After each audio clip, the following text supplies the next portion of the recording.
Good morning Kenya, this is Kenya News Alert. Karibuni sana kwenye show yetu ya asubuhi, show yetu ambayo tunakuja tuwakupa umbea wote wa kisiasa, sababu Kenya News Alert is the heart of politics, and we are so grateful for you. I am your host Zulfa. Today is on the 30th, na wale ambao tulikuwa tumeitisha kitu mtukumbuke leo. Now today is the 30th of April. Mshaandiko about kuingia, si ndio? Si ndio watu mko studio?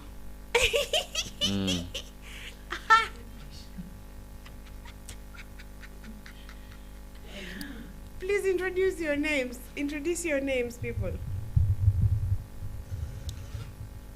Hello, good morning.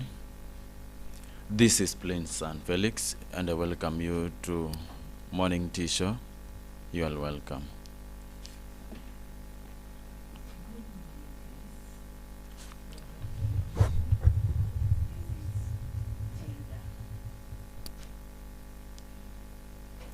And welcome Tilda. Yes? Okay. So basically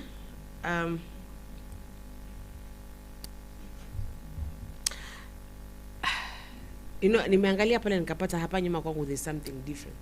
I'm looking at Felix and I see there's something in Felix and mine looks the same. Yes? So tuende kwenye Taifa Leo. Sio kama upo kwenye Taifa Leo.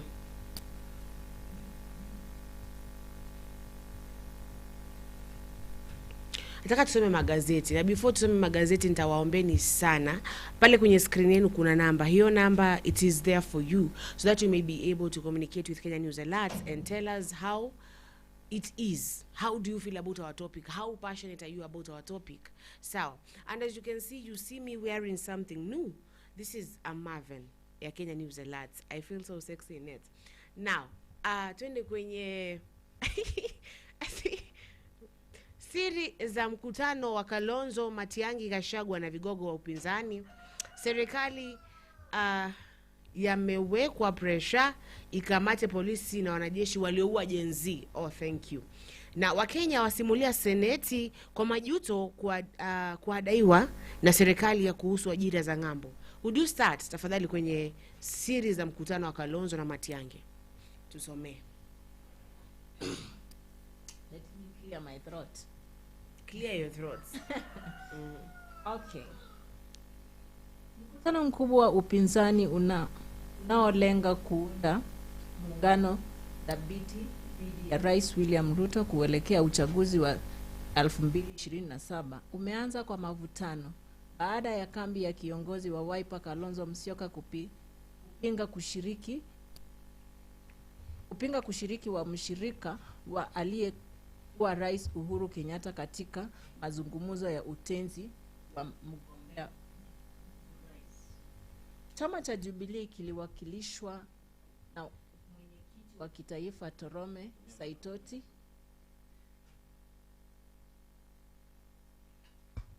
Okay. Do I go there? Utawala wa Uhuru badala ya katibu mkuu Jeremiah Kioni ambaye amekuwa akishiriki katika mikutano ya awali. Hatua hiyo ilionekana kuwa jaribio la kupunguza mvutano baina ya kambi ya Kalonzo na ile ya Kenyatta kuhusu nani anafaa kuwa mgombea urais wa upinzani. Hapo kuna kizungumkuti jamii. Mkutano huu ulivutia sura nyingi maarufu akiwemo naibu wa rais wa zamani Rigathi Gachagua ambaye alikutana kwa mara ya pili katika muda wa siku 4 na aliyekuwa wizara wa usalama wa ndani Fred Matiang'i. Hiyo linalodokeza uwezekano wa Kenyatta kukubali Gachagua kama mshirika mpya wa kisiasa. Kenya, I don't know where we are going to. Agenda ya mkutano huo ilihusisha mambo 6. Kuanzisha muungano, mikakati ya kuratibu uungwaji mkono wa kikada, maandalizi ya mkataba wa ushirikiano uundaji wa kamati za utekelezaji, mikakati ya kushawishi vijana na kuibua dhoruba ya kisiasa yenye wa kitaifa. How do you feel, or how do you see it going? So basically, Sawa, this has been an awaited meeting. So because when Matiang'i came, obviously we were like, are you going to join Serikali? Are you going to be on the other side? And then things go down, we see him meeting with the opposition. Sindio? They are the opposition. But apparently here he didn't sign the papers. But the problem is on two. Matiang'i refused to sign. Kalonzo doesn't want Matiang'i in there. So that these two people were fighting. I think the others are okay, but these two work on issues they have to solve by themselves. Because you can't go to... You think he knows something about Matiang'i? Na unajua Kalonzo ni good. Yeah. Maybe anajua kitu kuhusu Matiang'i na nyinyi hamkioni.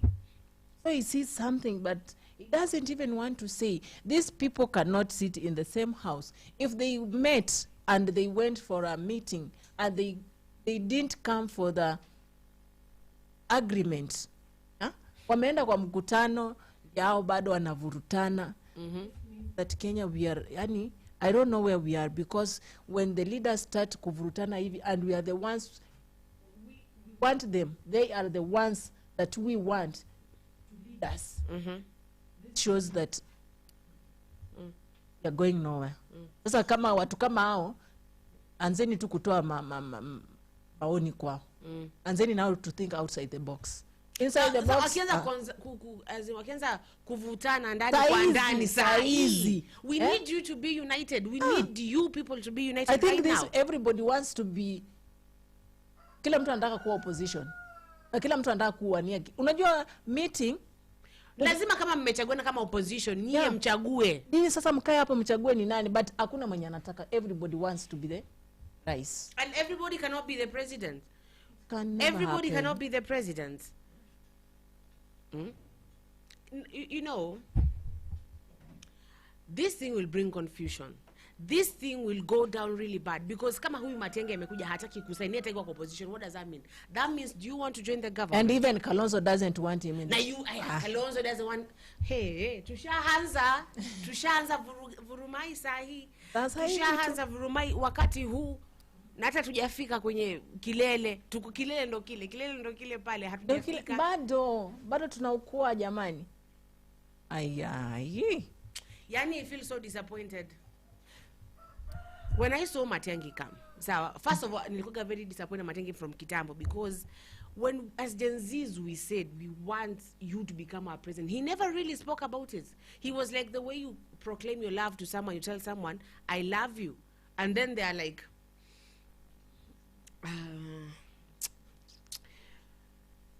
you see, like they just lenga the story, and that no.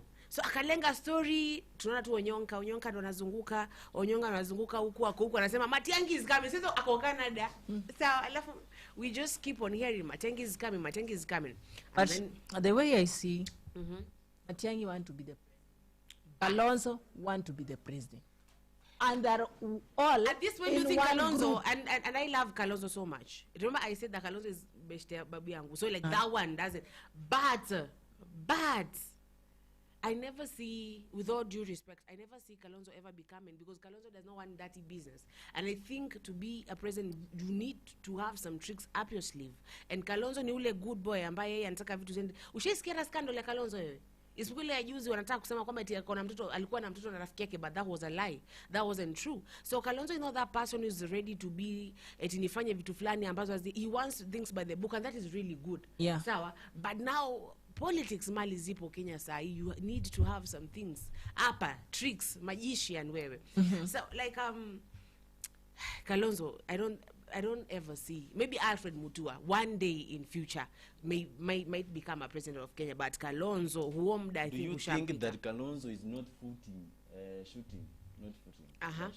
Ni the same bado. No. You know, Is footing. he not shooting his foot by maybe repelling Matiang'i? Yeah, he is, and he's also shooting. And he's also shooting. You know, at us some as point, the people. some of the issues. Mr. Producer, today you are biased. I don't like that. Huh? Why am I? Why? Well, That's why you. So I said I see something on my. Thank you. Let me tell you.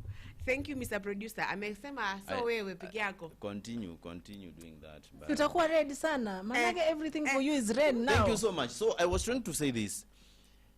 The best thing Kalonzo could do is to partner to partner with Fred Matiang'i and other leaders. The way other leaders had decided to work with Matiang'i, that was the same way Kalonzo could work with him despite the challenges.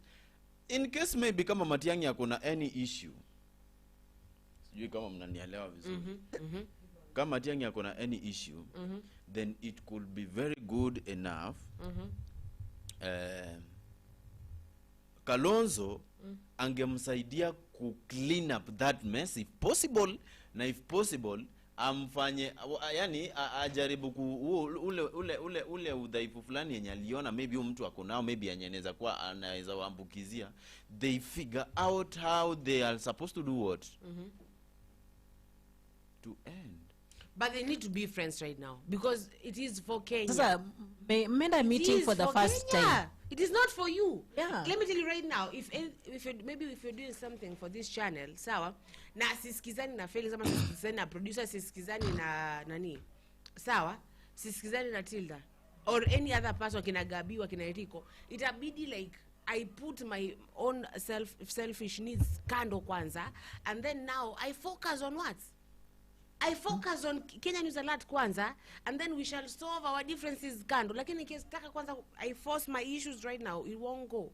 You need, you know, like, how can I say this? Like, I believe in life, sawa, ama in things. Right now we are doing everything for Kenya. No one is doing kitu juu yake. So the moment Kalonzo na Matiang'i wasikizani juu ya their personal issues, then this one is a red flag from the beginning. Hii ni red flag hii. Hii ni red flag. And let me read the comments because my darling is here. Darling, Gypsy, multi-pan-Africanist. Unasikia hiyo? Alafu, anasema, thank God Queen Zulfa has a voice back.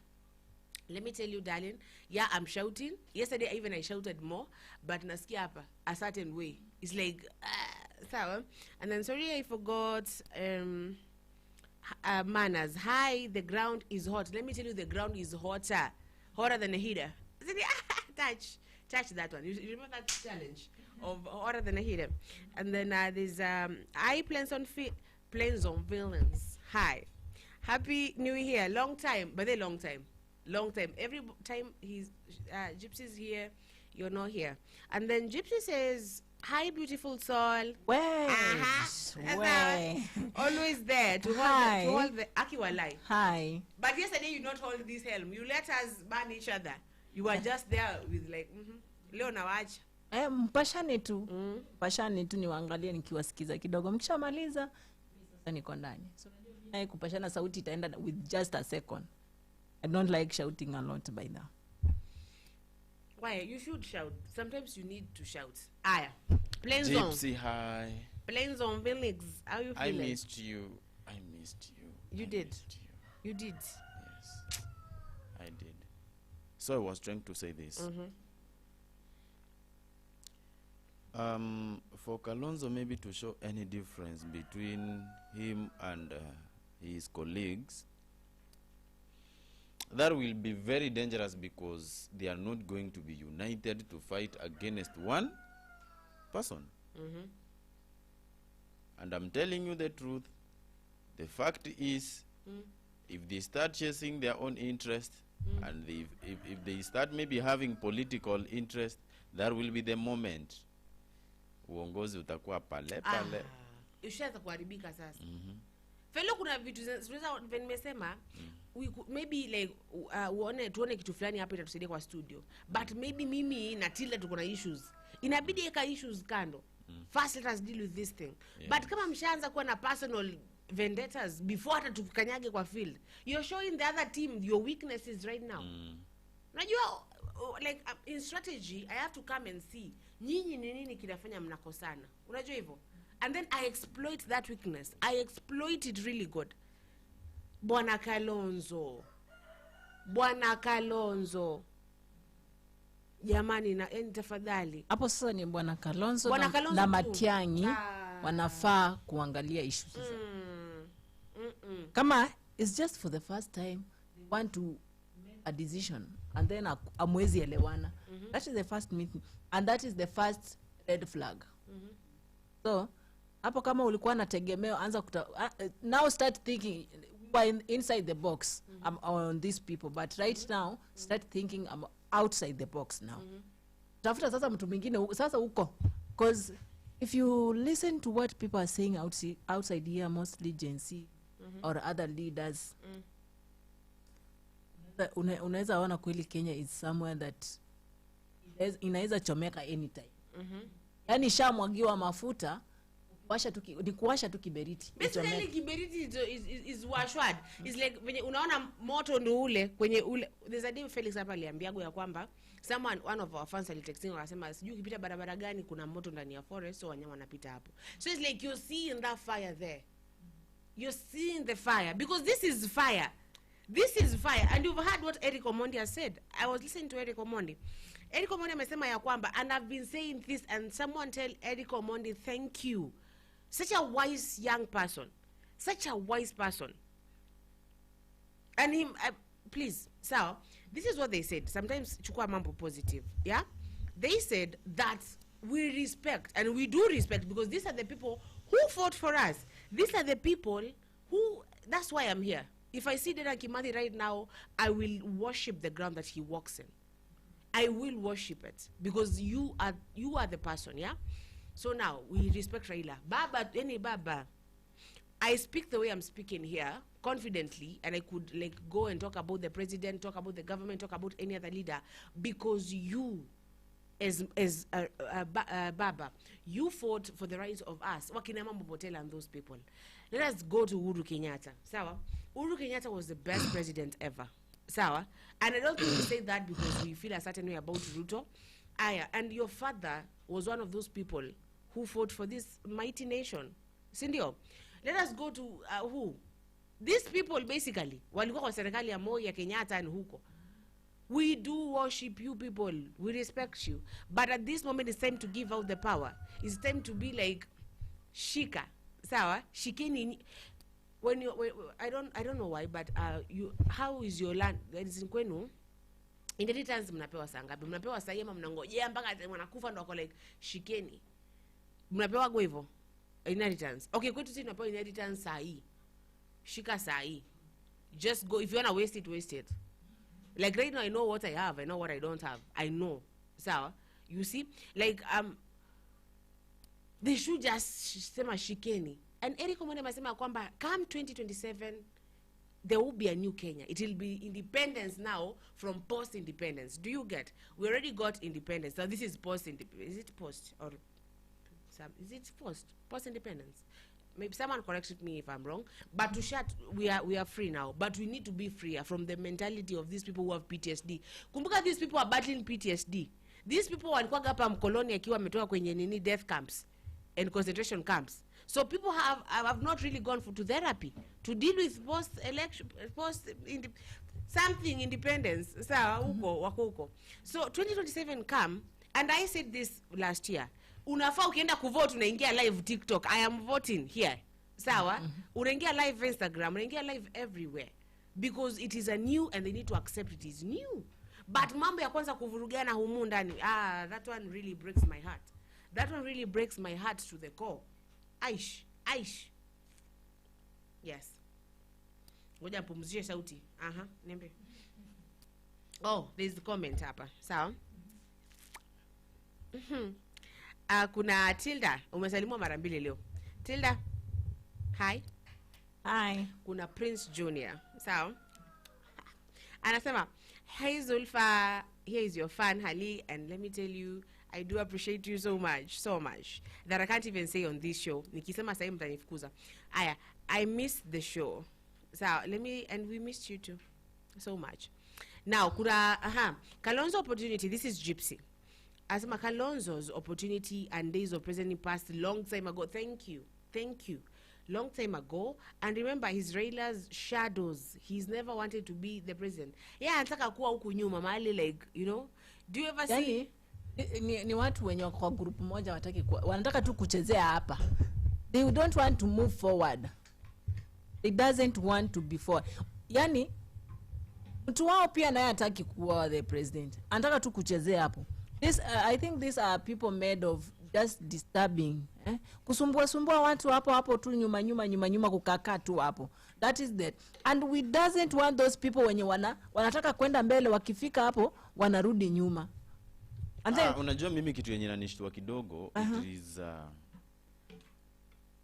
when at some point I can get the point that one of the individual is not comfortable. How do I wish we could confirm first? Isikwe propaganda. Because they don't need to. They don't need to show that. And that is not the aspect that we want to see from those people. Guys, that is not the point.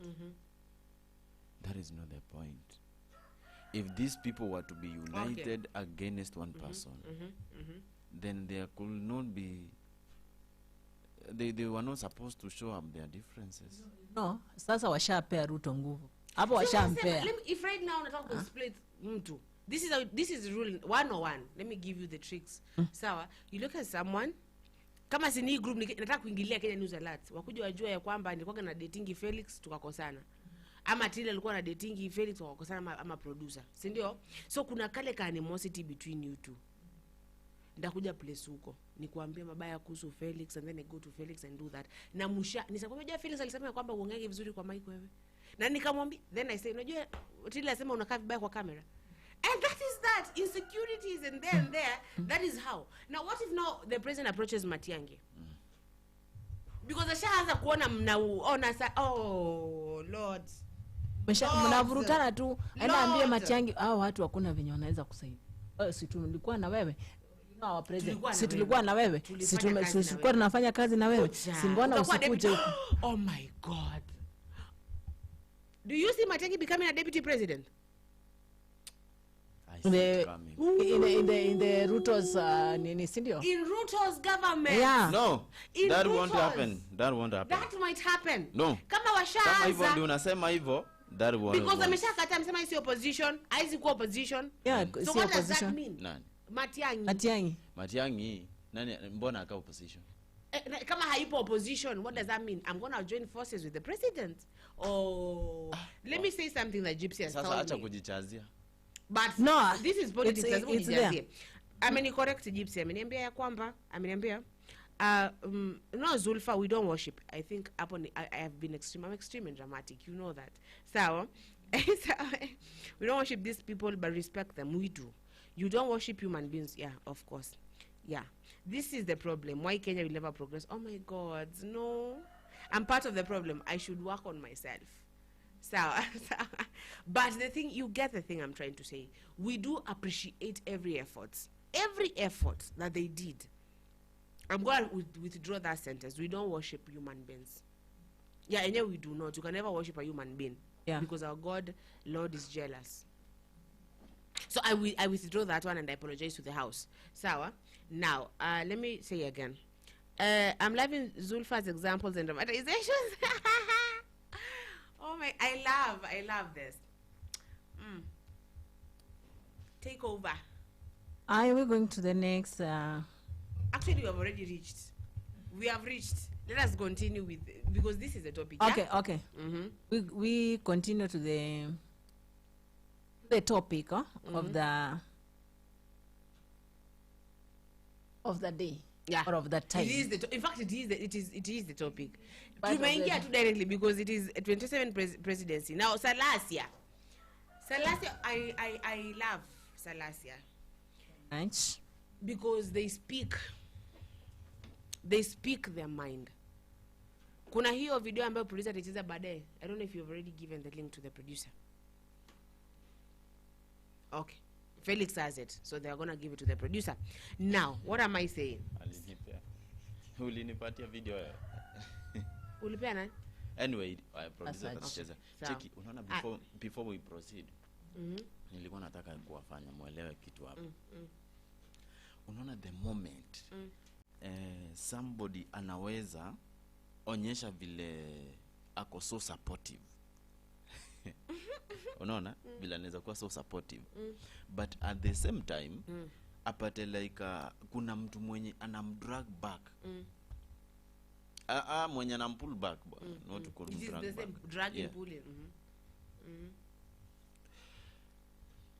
It will turn unfortunate because mmoja ataanza kuumia roho na ataanza ku lose hope na mwingine. You understand? Kuna mwenye ata lose hope na mwingine. Obviously. Na that will because you don't like, it's like we are sharing the same vision, but me kuna pia na drag ama unaona na kudrag. Obviously you will lose hope. That will be the moment unapata like there will be a little bit conflict among those people. Now truly, if this is the point whereby these individuals wenye tumekuwa na imani na wao wameanza ku, if that is the way they have started behaving amongst them right now, then there is no leader there. that's what nimekuuliza. There is no leader there. Do you see Matiang'i becoming the deputy president? Because this, like, imagine how Ruto is. Anaweza. Acha nikwambie my reason why. No, let me give you my reasons why. Sawa, amekam. Si ndio? Amesema ya kwamba na it's ngumu for him to become a president bado here. When you look at, kama, you know, let us stop being naive and really face how Kenya is right now. Si ndio? Let us tuangalie. Approach vizuri. Tuone. Now, amesema hawezi kuwa opposition. Wakina Gachagua they are opposition. Okay, maybe not official because they're not in the, they don't go to the house and really argue there and bring their points. Sindio? Amesema hawezi kuwa. Washaanza vita pale ndani. And the president will not applaud. Will not applaud. Will not approach. Sir, will not approach Kalonzo. He will not. He already has Raila. And if he has Raila, he has Kalonzo. So who will he approach? He will not approach Gachagua. Hey, Gachagua. He will like, he will, I don't get. My tongue is becoming heavier. Now, he will not approach Gachagua. Never Wamalwa. Sawa. Martha Karua, never. Maybe. Just maybe. But Matiang'i. Martha Karua. Maybe. I know why I'm saying Martha Karua kidogo. So, maybe if you want to appease the people. Now, but Matiang'i, I see him approaching Matiang'i. Because Matiang'i has the love of the people. And if he has the love of the people, then what? Then we're good. And please, people hapa nje butuambe, do you see Matiang'i becoming the deputy president in Ruto's government come 2029? Ni nani mwingine muna? Wase hao watu washaanza vurugu mapema. And they are doing it public. What wasifanye chini ya waba? No. Your story ya Matiang'i kudepute is the person you're talking about. I'm requesting you if possible you just let it down, because I don't think whether that one can happen. Truly, I'm telling you. Why? Tell me your reasons why. I'm telling you the truth. Okay. That cannot happen. Why? Tangulini uliona President Ruto waki vibe na Matiang'i. Thank you. Just come on. Another no. Uliona lini? 2018, 2017, 2016, Please. They did. Wakifanya? They did. Wakifanya? They were in the same government. Wakifanya? Ruto ni mtu mjanja. I'm just asking you a very simple question. Wakifanya? Let us bet this. If it we are not betting. No, I want you to give us the statement. Show I have already given already knew the statement. They Wakifanya? worked together. Wakifanya? In this, kwani wakifanya nini? Kwani Matiang'i alikuwa afanya kwa serikali ya nani? And ulize vizuri, fanya research. Oh, wow. Look at this person. Walikuwa Matiang'i alikuwa anafanya kwa Uhuru, serikali ya nani? Uhuru, Raila Ruto. nani? Ruto.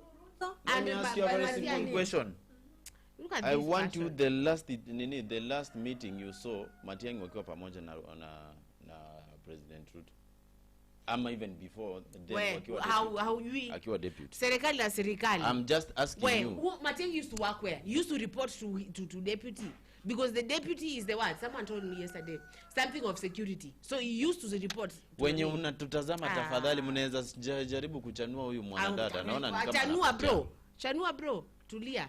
He might be. You don't He have might idea. be. I don't have idea about it, because you're not even giving me a reason why. Give me a reason, as in right Let now. me tell you the truth. Do you remember Matiang'i came at a certain point to start working as the deputy? By the end of Never. He's never 2022. worked as a deputy.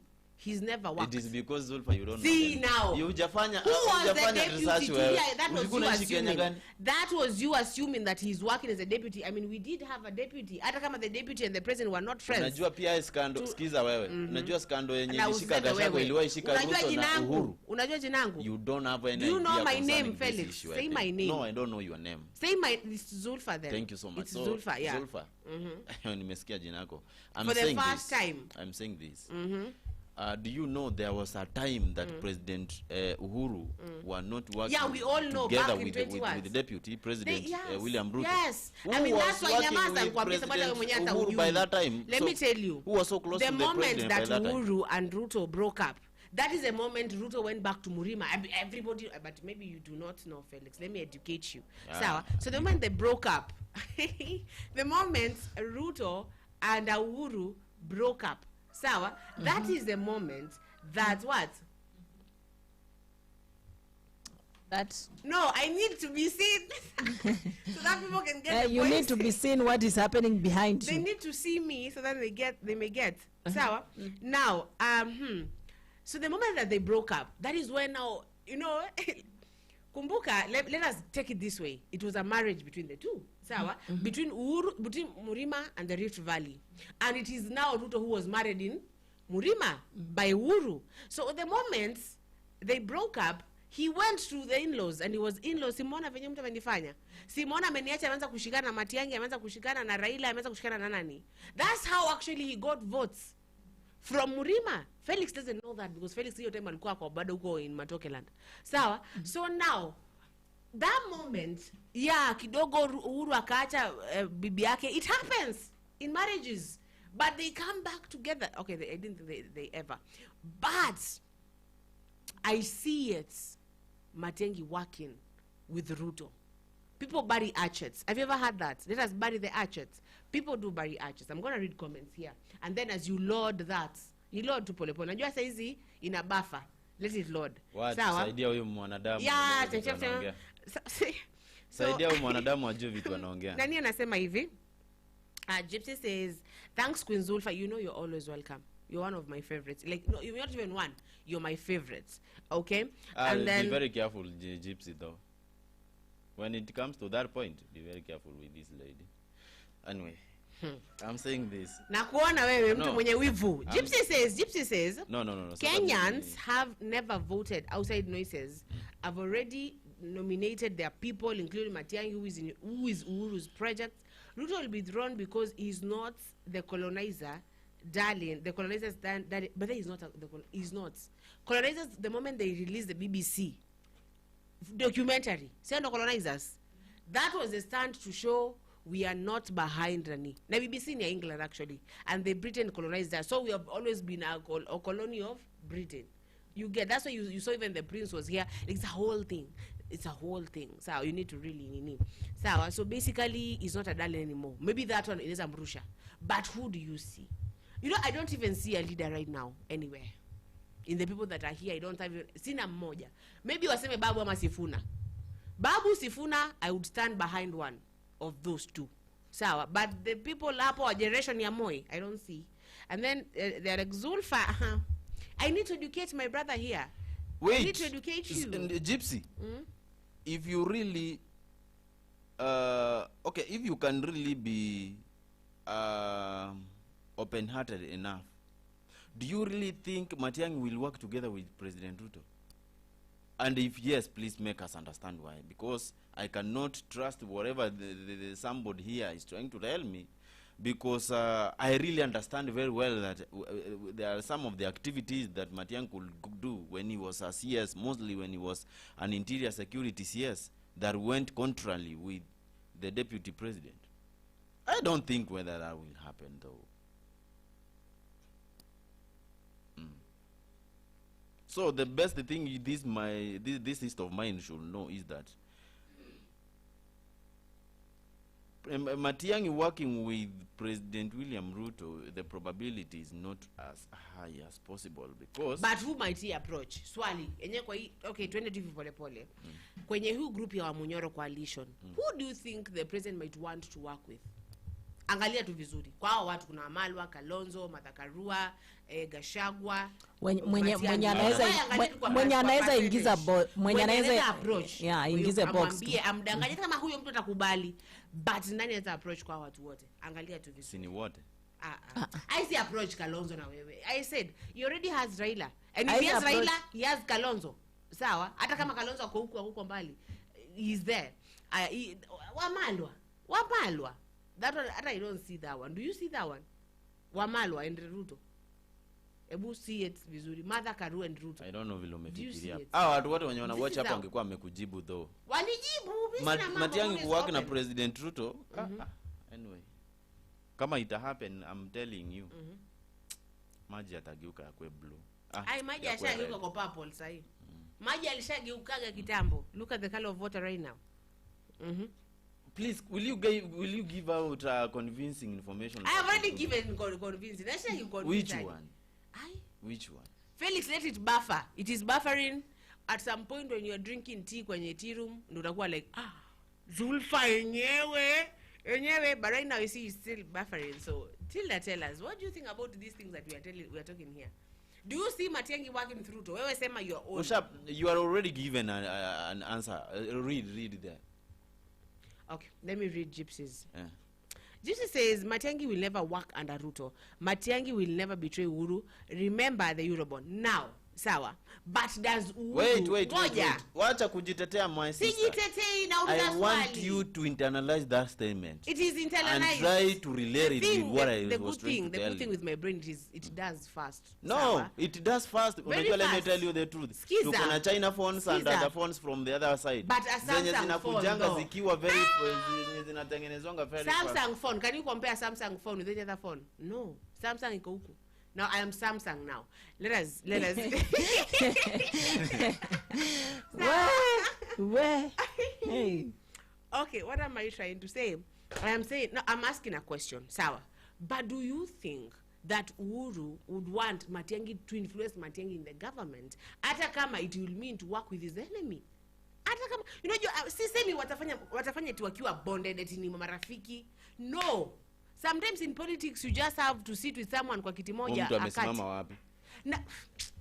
Will you work with somebody? Let me ask you, do you work together because me and you are friends? Really? Wait, will you work with somebody mwenye uko sure anaweza kukuletea shida anytime? Kwani Raila na Uhuru sasa kwani Raila and Ruto right now are they like, do you think that they trust each other? They do not trust each other. In politics you never trust anybody. Nini lileta hiyo broad based government? This was thinking like mnakuja mnakuwa like shiki brother fiti iko hivi na hivi. Do you ever like let us agree to disagree? There's that thing where let us agree to disagree. Tukubali tu na tukatai tu at the same time. Sawa? So you do it. You do it. People, I'm asking that question though. Unaona, whatever you are trying to talk about Matiang'i working with President Ruto, yes? For Kenya, not for their personal things. This is a daydreaming, maybe. Let me daydream. Let me daydream for now. Dreaming right now. Sawa? You are dreaming right wake now. Me up. You don't know even. Wake me up. Wake me up. If I'm dreaming. Now wake me up with your points. I think I'll wake you up if I can get out of this point. Just nipe points zako kwa nini? Wewe kwa nini? Enyewe. Zulfa, wewe ni msee mwenye sijui ni kama maybe ulipitia mahali ndio ukuja studio leo. So ni kama you are not using the real Zulfa nature that we know. Wewe msee. Why do you have to attack me personally? No, wakati unakuja kutuambia like the Matiang'i deputies Ruto. For me, actually, what I know... Let the beautiful soul speak. Beautiful soul. Well, you cannot beautiful soul. You cannot just come from nowhere and start telling people that somebody will deputize the tangu lini uliona wakienda na hivi wakifanya vitu? Wewe unataka kuniambia kwamba Raila sahi na Ruto wanaendana? Hawaendani. Kama waendani hiyo shida yao. Lakini sasa kama waendani Runani anakuja kudebutize aje mwingine hapa na Ashab. By that, do you know that even yesterday they were together? Tell me anyone right now that you see this can become the president. If it is, let us say, because we already said that is established that right now the colonizers who support and endorse there are many in short. They do colonizers went to Britain.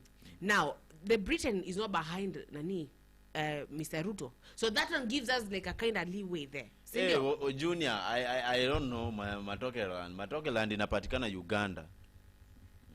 See, ulikuwa Uganda tukifanya hii shughuli, sawa? So that's why maybe we don't even really get this. Let it buffer for a moment. Now, I'm saying, so right now, the Britain are not behind what?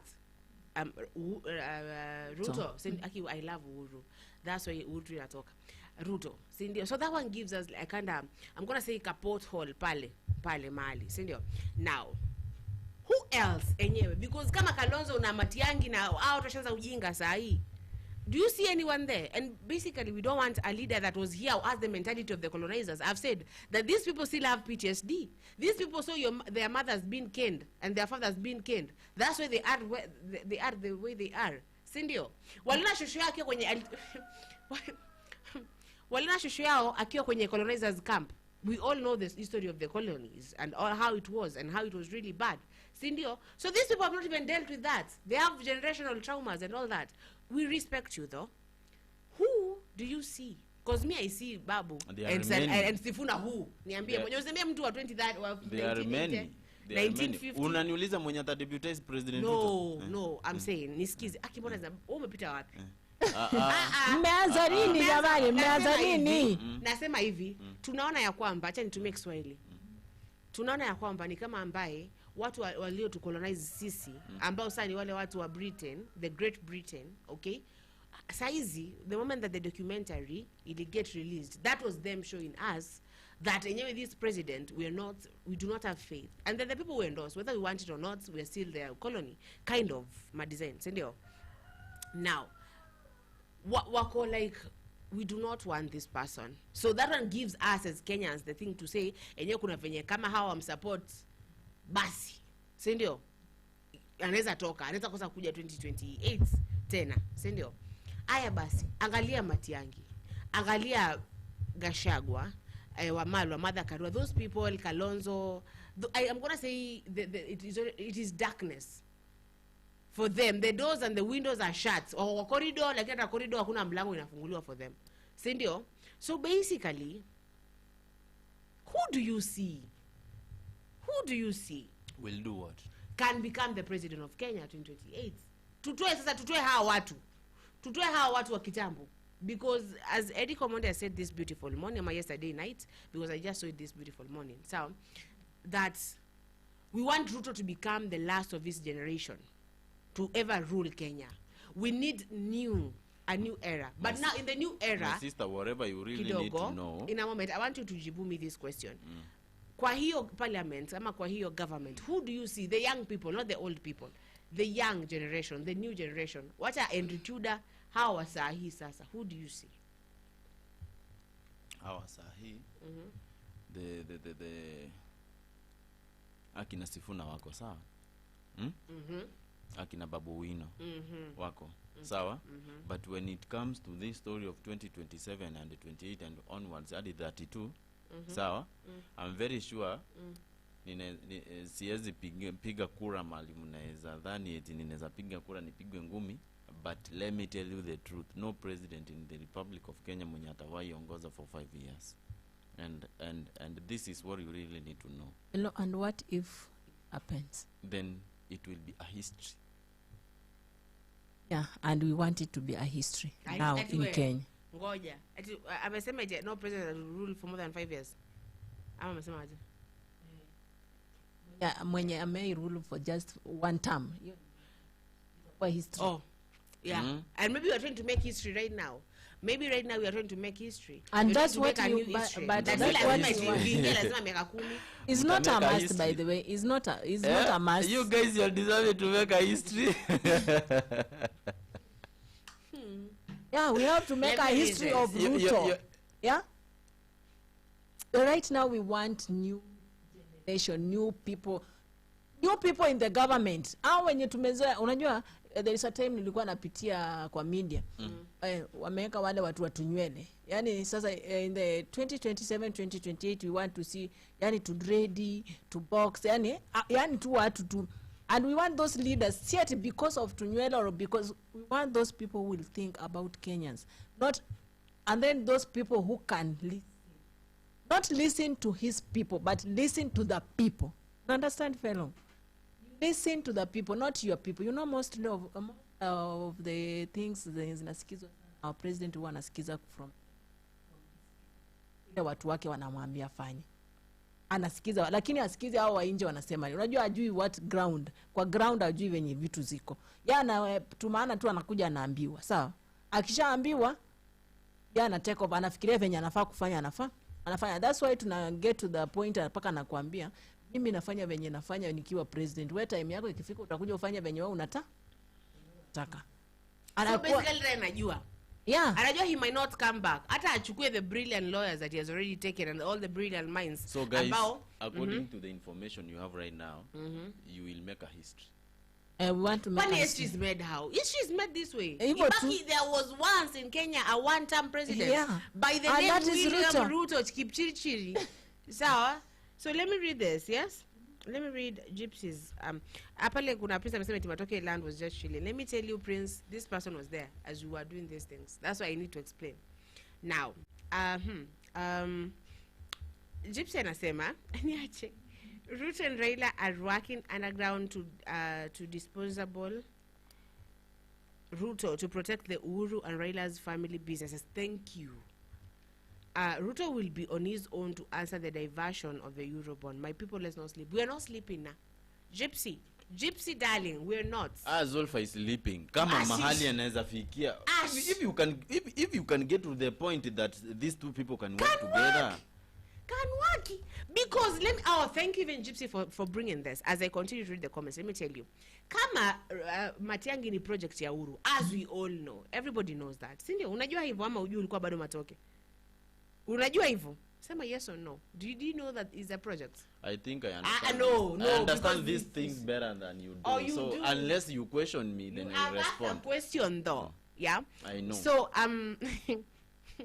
fellow, I'm I going to know. bring you to this era. Sabo, I see you're still in the Shida yenye uko 1850s. nayo But ni moja. Matiang'i You anataka have kuwa got- independent. This system of yours, mine has got a very negative mentality. Oh my God. Towards Felix. I don't know why.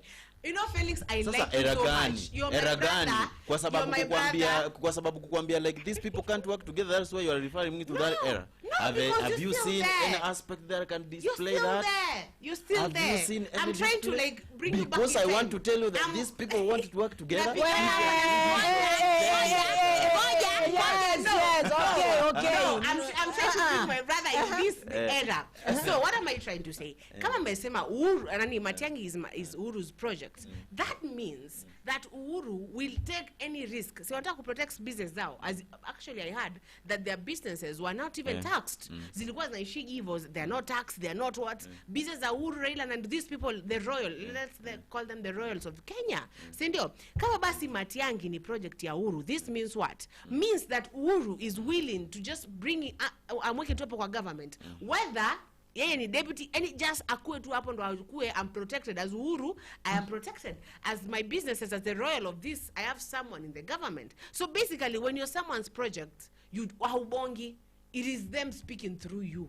So akimwambia you are going to go and sit down with Ruto, if Ruto is coming back, he will sit down. So Matiang'i has no power here. Whether he likes Ruto or not, he has no power. Yeye ni project ya mtu.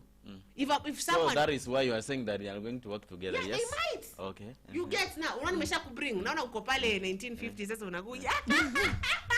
I think, my sister, you need to do your research better. Oh my God! Oh my Yes, God! Felixy, yes. Felixy. It is just a I know. I see. reminder. I see. It is But you just- need to come. So been there. So It is just a reminder, though. Now. So don't take me in vain. But the fact is, the way you are trying to come up with your ideologies and the way you are, no, I cannot agree. I know you're with loving it. No. I know you love. Nimesema kwenye simu zote am Samsung. I see you still wewe ni Itel. So Thank you. no, let me. Just because I cannot agree with you, whatever you are trying to talk about. No. Wacha let me- kudanganya Wakenya na let me- wanatutegemea upande wa information. Aki, my what- friend. this is me. This is Zulfa. Kuwa Felix. This is Zulfa's point. You know, Amen. guys. And I'm bringing them with like the technology of Samsung. No. With like I'm gonna say with the best storage and all. Oh my God, Samsung!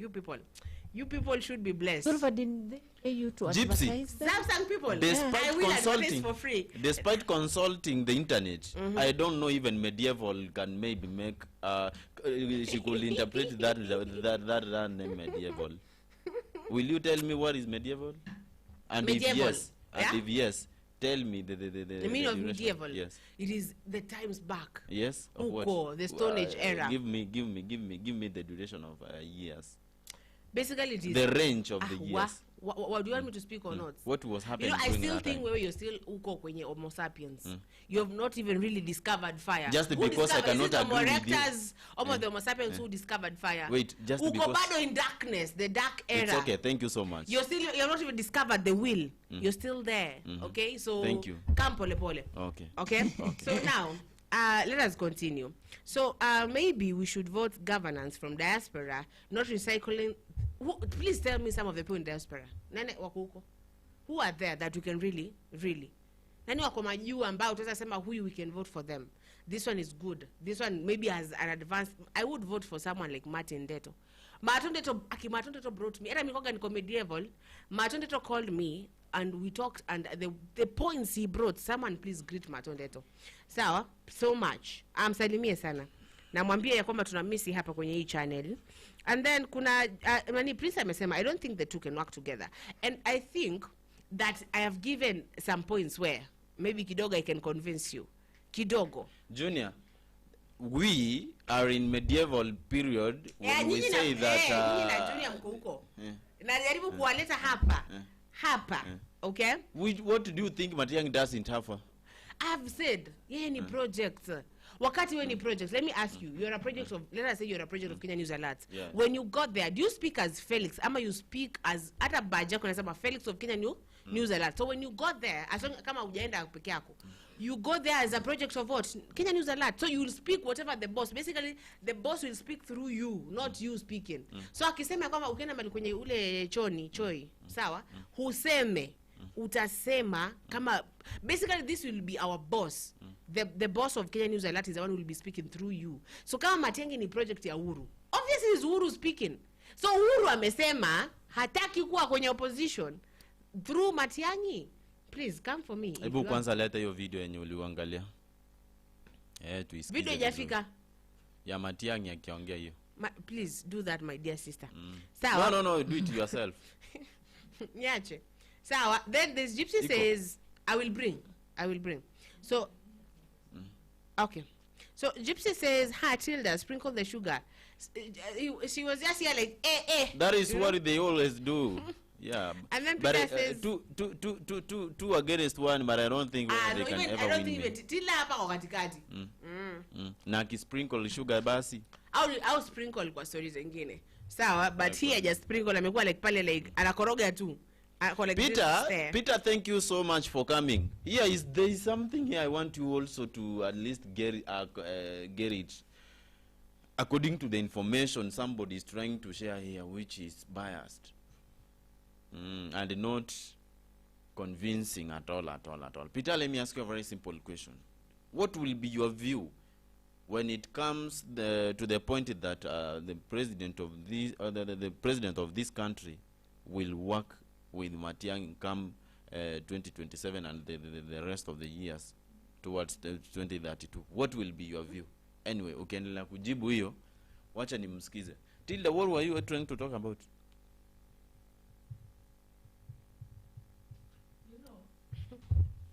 muliruka mukaenda dunia ingine. Now let me tell you, because here we were to talk about Salasya, and all of a sudden when we went to Magazeti, But now, it is a presidency thing. yeah, it's the presidency.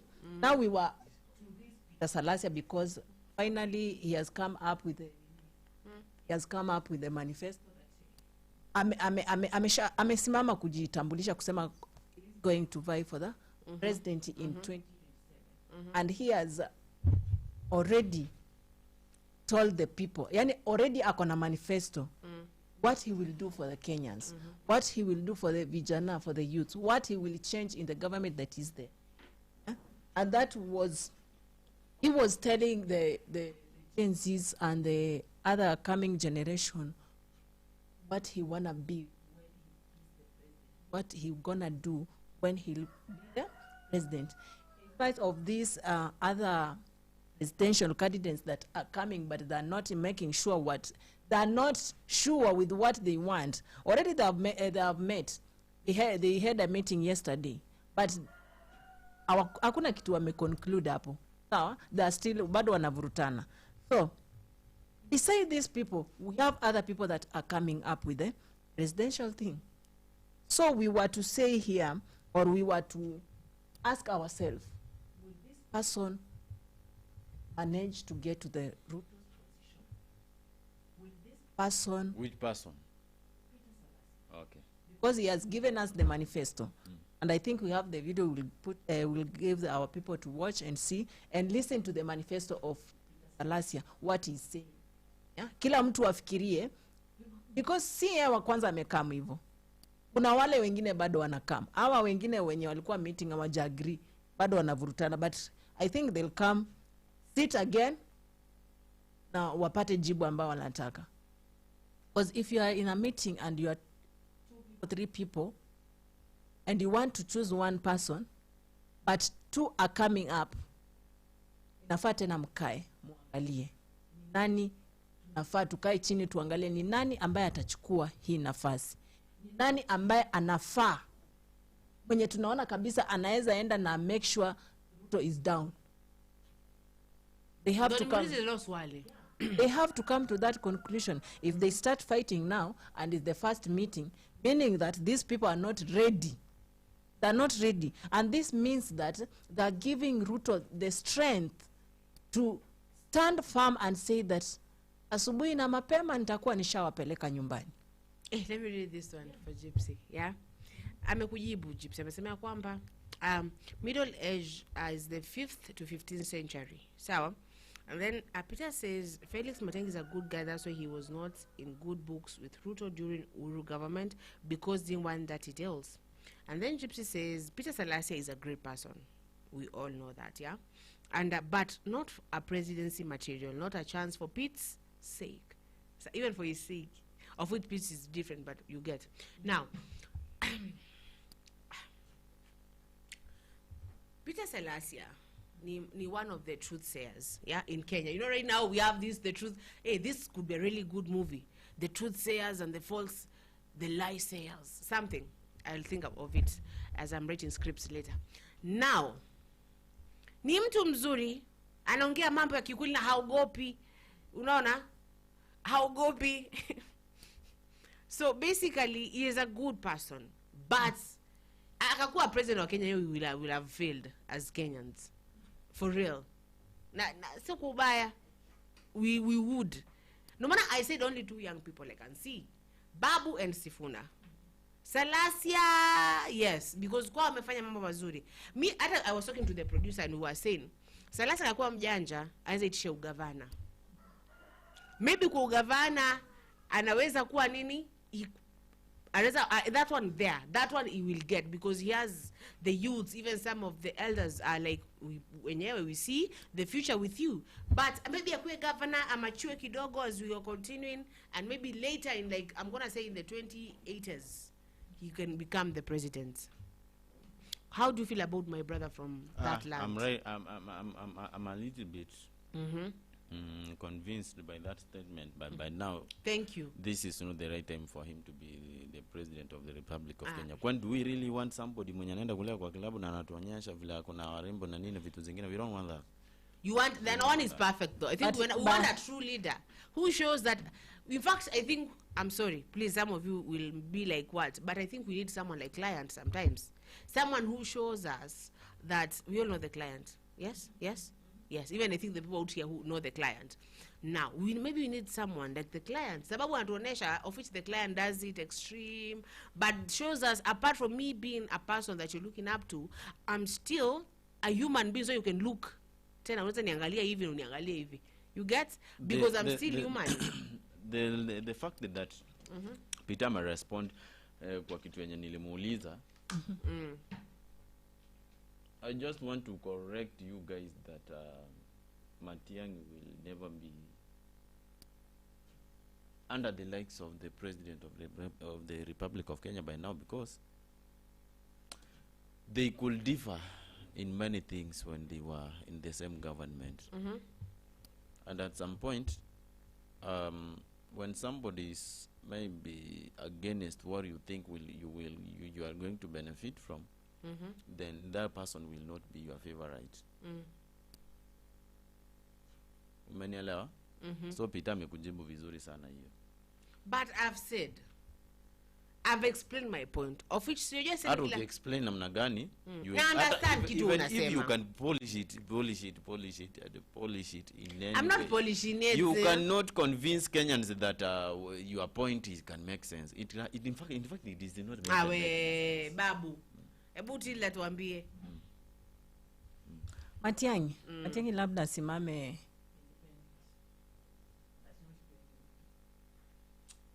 Thank you so much. Tunaweza endelea sasa. Oh, you've sprinkled sugar. Yeah, I've sprinkled sugar. Yeah, that is also what you need to do at some point. Because kama hataki kuwa the opposition, na hawezi join the government. But I don't think atakuwa president wa Kenya. Akuwe independent. Ajaribie independent. Do you see him becoming the president really? And there is somebody who said, "Huyu Matiang'i mnadharau." Sawa, ngoja indibidi kidogo. I'm not indibidi because you are using a wrong word to me. Okay, I'm speaking. Tell me wait in your language. Wait. Ni aje? Rinda. Aya. Rinda. Sawa. We koratiga. Sawa. Now, Matiang'i is Matiang'i. But we all know enyewe. Hata wewe mwenyewe ulisema ya kwamba you don't see Kenya becoming a one-term president, but we're trying to make like we want it to go down in history. Maybe once Kenyans stood, yes, and the blood of the fallen young people that really fell for this country, and the forefathers who fell for this country didn't just fall, they didn't bleed for nothing. Sawa. And maybe after we have already won this thing, tutoe red kwa tusitoe kwa blanketi kwa bendera. Sasa Matiang'i is, I don't see Matiang'i becoming the president right now. No. Najua Felix hizi. Unaona kama Matiang'i hawezi kuwa president sahi. President Ruto ndiye atarudi ndani. Na bado akitoka atakuwa. Sasa simu yake itakuwa imeenda. Yeah. That's why I'm telling you, you might take the advantage of being the deputy president. Sometimes for ambition. For ambition, I will work with you, Felix. Even under you, but nimesha tick. I was once the day. When it goes down, wakiandika vitabu mpya vya social studies na history and whatever they are doing right now, it will go down as Matiang'i was once was their second, third, deputy, fourth, yes? Because Ruto, Gachagua, Kindiki, fourth. He will be the fourth deputy president. For ambition, say. You cannot do something for ambition. Like, do you see those? Yes. I don't want to go into that direction, but yes. Let me tell you the truth. We were born different. Kuna mtu mwenye anatamaningi sana akimake histories, na kuna mtu mwenye anatamaningi sana kufanya vitu zenye zinahusu maisha yake tu. Unanielewa? Unajua wakati unataka kumake a history, unaweza fanya kumake a history because of a show off. Na unaweza taka kumake a history because you want to be remembered by something positive. Unanielewa? So the likes you are trying, okay, the direction that you are And you're trying intended to to tell take me that us. Matiang'i is not selfish. You want to say that he's doing everything for Kenyans after Kenyans begged him to say Ana he's benefit na nini wakati? ana benefit. Ana benefit na Ana nini? benefit. What is he benefiting with right now by changing all school buses to be yellow? Ana benefit na nini yo? Ana benefit na nini yo? Ni anauza kala yellow. Oh my God. Yeah, maybe ni kampuni zake zikoza fanya hivyo. Unaona unaona sasa sasa. wewe hiyo mentality yako by that when you, before need- utoe kipanzi kwa jicho la mtu kumbuka jicho lako kwanza. Jicho la mimi siko in Sasa, politics. Nitakuwa women rep lakini Let me ngoja. ask you. First of all, our Unajua Tilda, women this representatives lady is inafaa very tuwaeke funny. kando. We don't know what they do actually in the government. Yes. The And they women don't do even representative. Uhuru himself said they don't do things for Kenyans. They do for their own selfish needs. Hata hao nimeona hao ma MCA pia Matiang'i inafaa kubadilisha wachunge. gari ziwe yellow ana benefit nini? Ali sasa? benefiti sababu it went down in history that he was one of the best. Na yeye mwenyewe maybe alikuwa anataka ajue Ilikuwa ni show basi off. gani. Ilikuwa show off. Ilikuwa show off. Let me ask you, when you really Ilikuja na reason. let me ask you. You want to tell me that the moment that you're there being so creative on that mic, you're doing it for who? You're doing it for yourself. You're doing it for yourself. Sikiza nikuambie. Sawa. Wakati nani mnakuja kutamka Peter Salasya. Peter Salasya wacha ajaribu kwanza hata ugovernor. Ndio nimesema. Ama women rep kutoka huko. Sasa women rep pia si mwanaume anaweza chukua seat ya women rep. Kuna nini? Sasa Acha women uchokozi. No, women. represent women. No, What do you know a about man women? cannot What do you know represent about a women. woman? Constitution mali inasema women, a woman is for women. A man can never come to us. No. You people you I am at a number of women. Oh, you want a representative. woman to be a man's representative? I'm questioning. Do you want me to become the man representative? This is a very simple Answer me question. that According question. to the Do you want Constitution. me to become the man's representative? My friend. Do I you don't want know. that? I'm questioning you it according comes to the I Constitution. know, it Where's comes the like about the Constitution struggles saying of that a women man. cannot represent a Wait, woman? you people, wait. MCA stands for the men. No. Women Who- representative No, guy, no. for the women. No, my Yeah, God. we- My Hapana. You God. don't understand these things, my sisters. Ngoja. You need to Ngoja. You need to- MCA is not for man. Ngoja. MCA is not for men. Sasa- MCA ni wa ward. Ni member Yes, of ni ward. waward lakini sasa when you choose a MCA a man, huyo ndio anawasimamia huko. Sawa? Like us in our place, we choose women representative to come and ndio maana ni ngumu Mluya achague Hilda, Mluya an mwanamke MCA mwenye is ati based MCA. in county government. I know. In county government, I we know. don't have women representative there.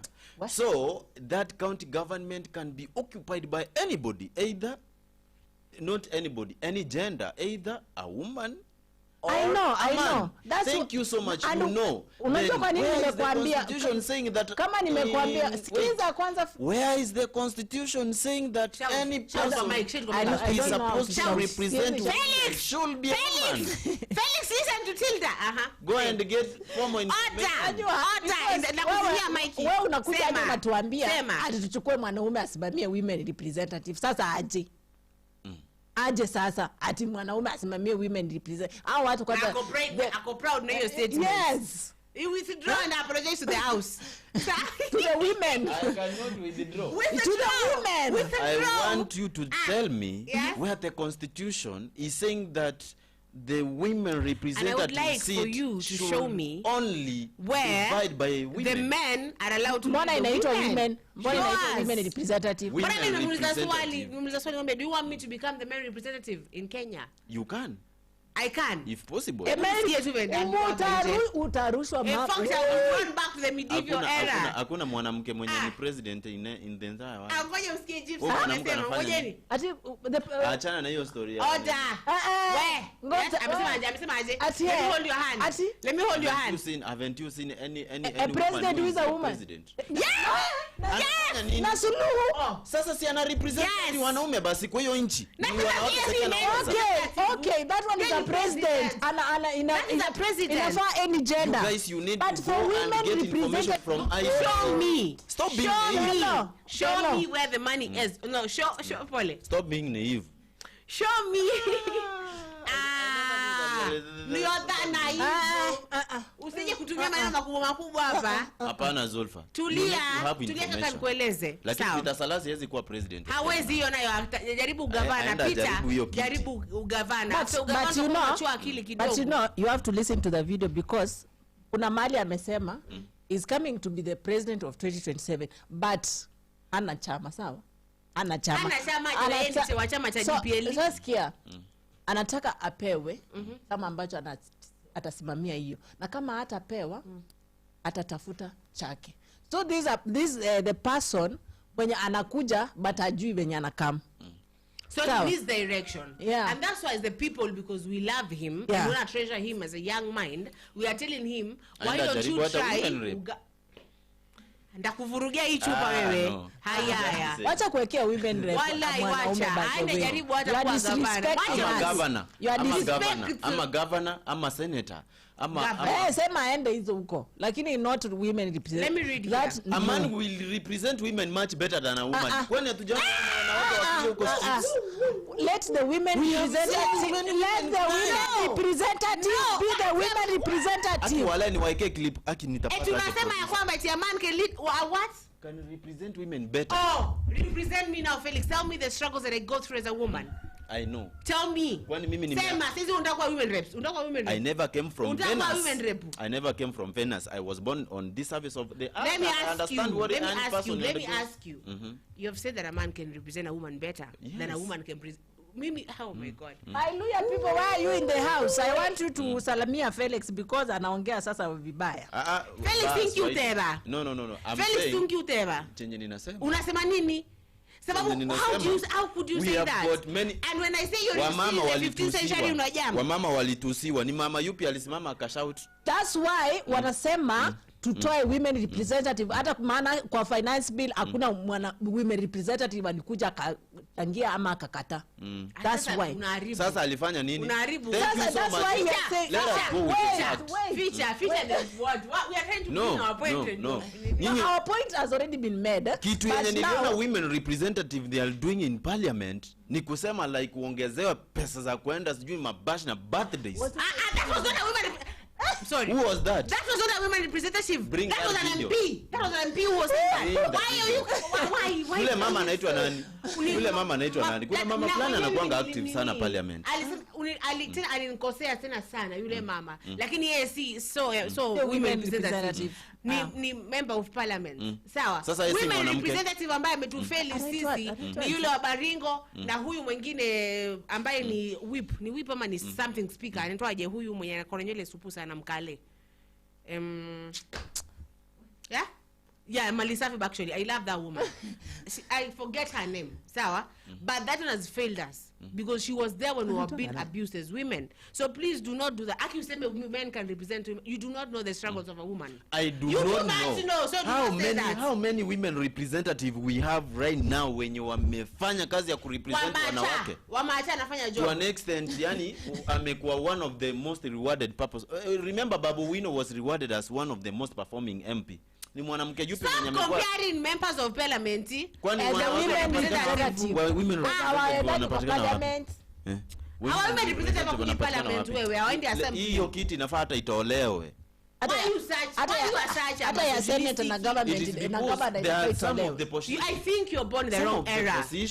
Some of the positions Zulfa, I want you to be very careful though.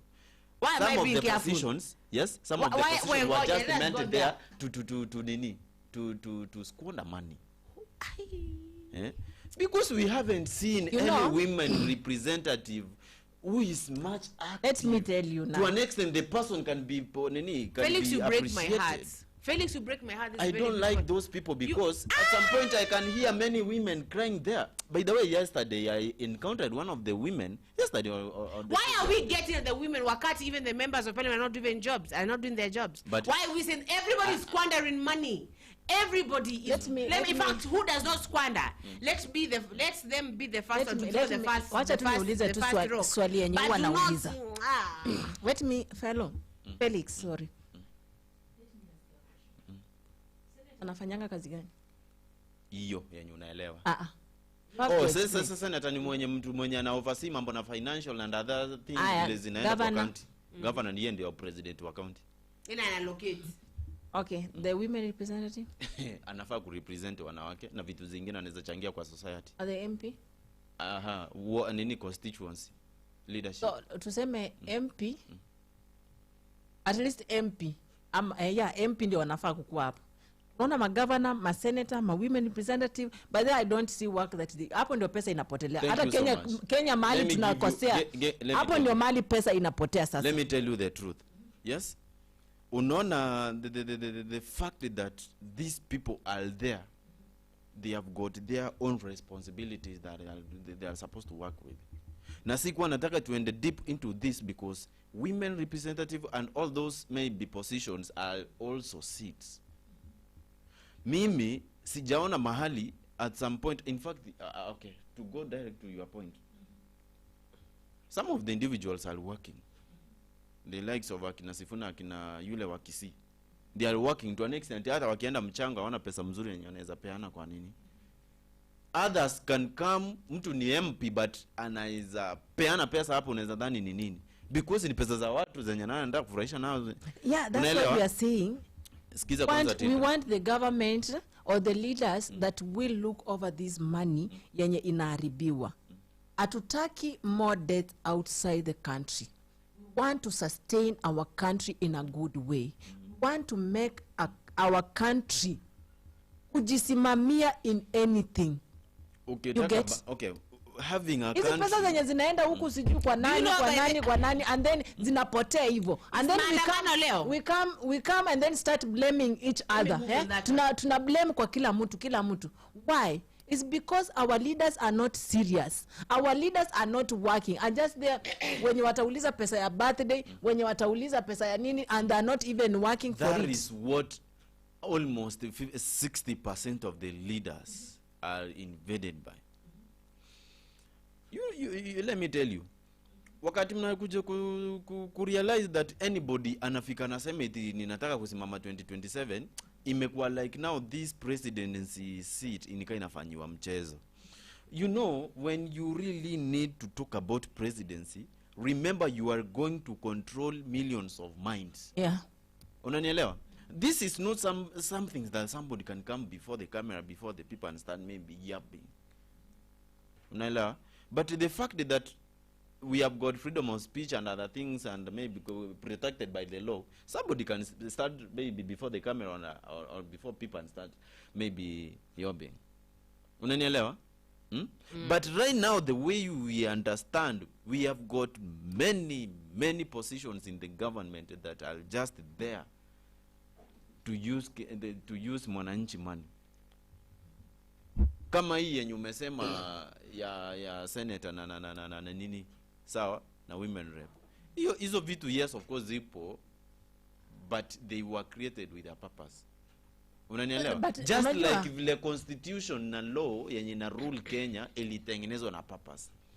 Those positions can serve the nation and the nation will go far kama watu watawajibika. That is why hata mtu mwenye that's why hata mtu yote mwenye anaweza simama before the audience kukuja kusema like I want to vie for presidency, ni mtu mwenye anafaa kumaanisha kitu anasema. You cannot just come like that I want to be but president. You've seen wenye wamekuja wote, unaona tu jokes wako nazo. Au wote hata wenye wamekuwa kwa serikali. That will answer you the meaning of Matiang'i being silent. It is silent. So that will show you and will give you the explanation of Matiang'i being silent. Unanielewa? There's somebody mwenye alikuwa anasema aje, mbona huyu jamaa ongei? Yeah, kwa nini kwa anaongea? Some of the individuals could say that mbona huyu jamaa ongei. Sasa ni tunapigania mtu mwenye hataki hata kuongea. Who told you that presidency is something you can just wake up from your duvets and blankets to start maybe making a lot of mistakes? Let me read this. There's comments hapa, there's just some pale juu. Kuna pia Kimani agree with you. Kuna okay. Zulfa Salasya is a good leader and truthful and also living his life. Peter, I agree with you, but would you like a sick note president? No. Then Gypsy Yawa, this is Peter, and utashtuka. Gypsy says, I wouldn't like to mix private and public life, but in Salasya, I will. Okay. Peter says, Felix Matiang'i just wanted order. And then Gypsy says, Tilda, keep the order.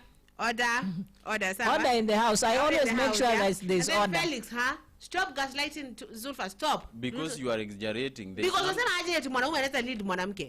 Let me ask you, right? Will you go and do your research tomorrow? Come with the information. You do the research. Mambo ya show me when you do the diagram nishafanya kitambo.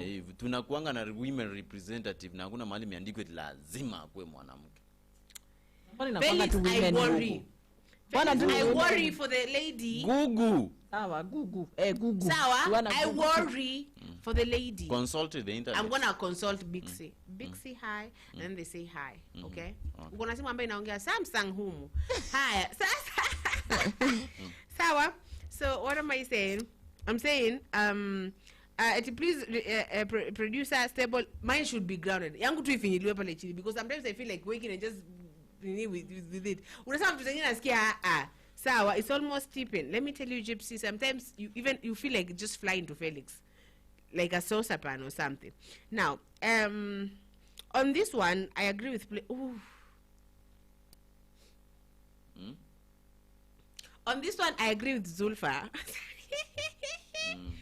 Okay, let me read what they have said. On this one, I agree with Plains and Felix. When girls were attacked in Butere High School, all the women rep were muted to protect Mr. They are Mrs. just Ruto. there. They are women representatives now. And we were disappointed. and we stand corrected. In the likes of Sifuna standing before the president saying that you are does not shooting give your you foot. the leeway to say that a man should be the one who is representing women. How many women could maybe... Where we do stand corrected in the corner, Shame on all of but them. we come forward at the center and say, Fiti, shame on them, shame on you people. As a woman, but you're not allowed to say I'm going you to are fight not for women allowed to say representatives that. seats. I myself. You are not. Hey, Babu. Tulia. I'll take care of girls than their mothers. Who are in Okay, the but parliament. actually this is the question. Stand with Traore march today in South Africa. Kenya, it was supposed to happen. We are standing as Africa United. Woo, This is where Muhammad Gaddafi would, apart the bad side of him, yeah, the good side of him, he wanted Africa to stand united against the colonizers, and I think we are going there as the people. Sawa. So that's why when we say it's a new era, it's a new era. Now, mjibu yule mkaka. There is no day, there is no time that a man and a woman. Touch. Google has said. Touch it. Touch it. Yes. Men, you try to You be heard that? men. How translate it Tena in nini? imesema Hakuna vizuri. hata nimwambie na kikisi. Tena ngoja, Sawa? tena imekwambia vizuri. Always and any time, men always try to become women representative, but a man cannot take a place of a woman. Yeah, let me tell you. Thank you in so much. easy. But It says, what are the great achievements zenye women representatives they have? Anyway, that will be a topic I was of supposed to another translate day. it in his language. Nimweleze. Sawa? Yeah. Zulfa. Yes. In Meru. I was going to tell you in Meru. I think- Anajidinae. Anakataa mtoka Kawangware. I think that will be the topic that we could maybe consider next time, because truly women representatives are failing. They are not doing their work. But Sasa wamekuwa tuko there na from women representative in the 1968. parliament, but tunasikia bado wasichana huko Turukana wanateseka. By the way, you ladies, you are asleep. of what? Mkombozi wa atakuja kukuja siku moja ambaye ni mwanaume. I am gonna we bro. Sasa ni nini mwanaume aelewi? Ni nini wewe? Wewe nini? Achana na hizi stories zenye mnaonanga wanaume Please wanakuwa stop. napigwa kwa wanawake. Felix, stop. Haujaiona Do not mwanaume say mwenye that. anaona mwanamke anateseka hadi anatoa machozi? What? So now what? So they have permission. That is good. How many times does a woman cry for a man or men or people? But do not say that. We have come so far. Let me try and explain to you. By the way, do you have any information concerning any woman mwenye ameachieve a lot in this country? Yes. Mwenye There's hadi the amekuwa one- ranked? Yes. There's a lady from Kitui. Sawa, she was Amefanya nini by the way? Sinajaribu kuambia. Amefanya nini? Let me even see her name. I'm forgetting her name. She was the first speaker of assembly. Yeah. So that woman is one of the best. Sasa. Ngoja. Hiyo inahusu nini wanawake? Umesema ameachieve kuachieve kama women representatives. Ndio imeanza juzi. It's something new. Even Kenyatta wacha imeanza sijui ni 20 what ile time ya wakati akina nani wanaingia. Tangu hiyo time hadi wale hatujaipasikia hata mwanamke mwenye amejaribu kunini. Show me a man that has achieved anything. Mwanamke mwenye alirepresent wanawake. Kawera, governor of Meru, that the men were so intimidated they had to impeach her. That is one of the women. Yule ni governor. So si alikuwa governor? Is a woman. A woman governor. Unajua tulikuwa tunazungumzia the seat of women representative. By the way, Zulfa, God of mercy, Mungu akusaidie.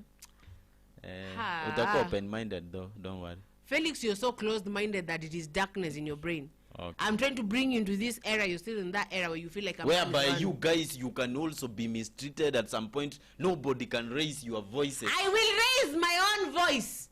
I will raise. The main reason? Let me tell you something, that but I do thank my father, wherever you are, be blessed, because let me tell you, that man. Unataka usikize. Sasa no. Usikize Zulfa. Skizeni mimi, because I will stand up for myself. I thank my father because they gave me that thing. I'm thanking my father. So please don't get into it. You're saying that women don't have anyone to really nini. But now we are teaching our daughters. Hata watu kwa comment section wamekuambia aje? No. Hata watu kwa comment section wanakuambia aje? Women representative in the country to Felix. If possible, mtu mwenye anafaa kuingia kama president in the year 2027. Anafaa at some point kuingililia. We, Felix. Nateba hapa, sawa? No. Ngoja kuambie. By the way, you are examples of those people who cannot stand with the fact. That you're saying that women do not have anyone to really speak for themselves. We don't want anyone to speak for us. We are speaking. Nani alisimama?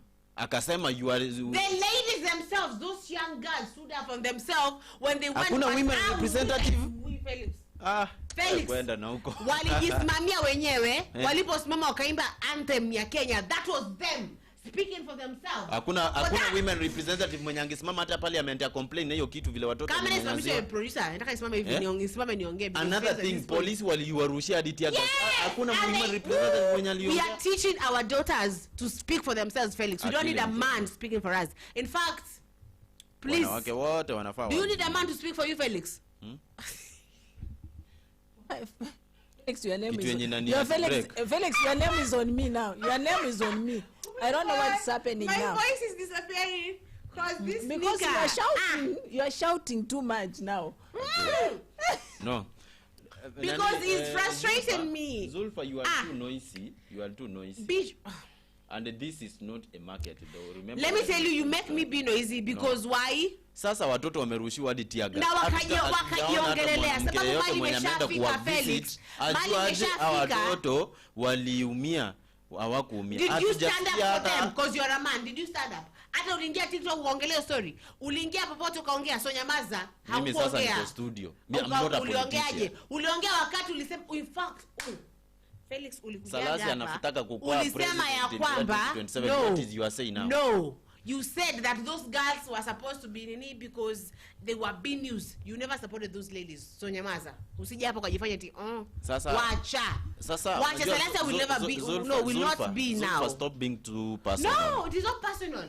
I wanted to understand who went there, and at some point, do we have any women representative in this country who at some point could raise the issue in parliament to represent those kids? They are female.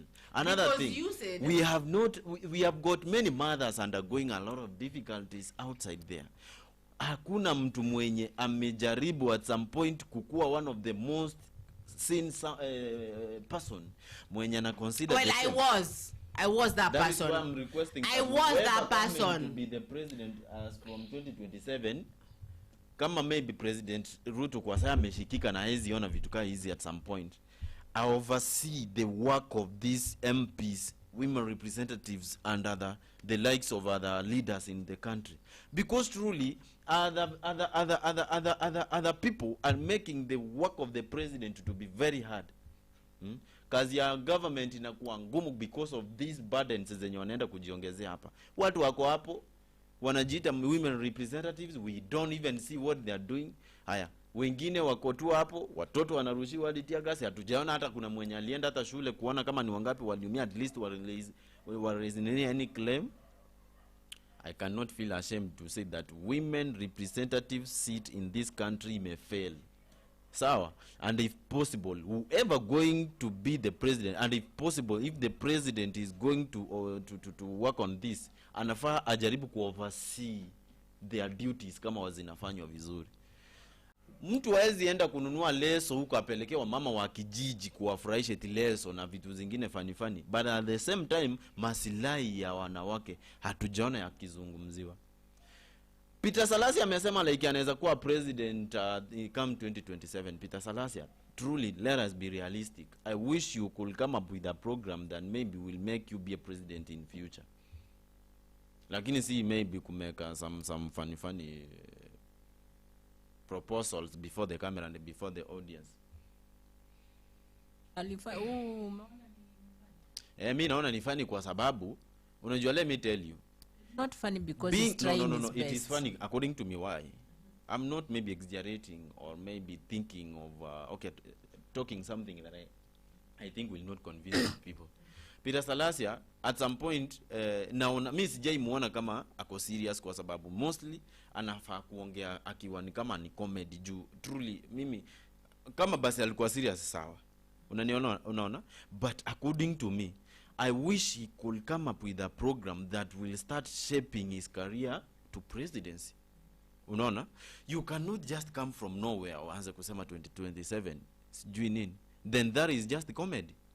Unaona, what can you now convince us with?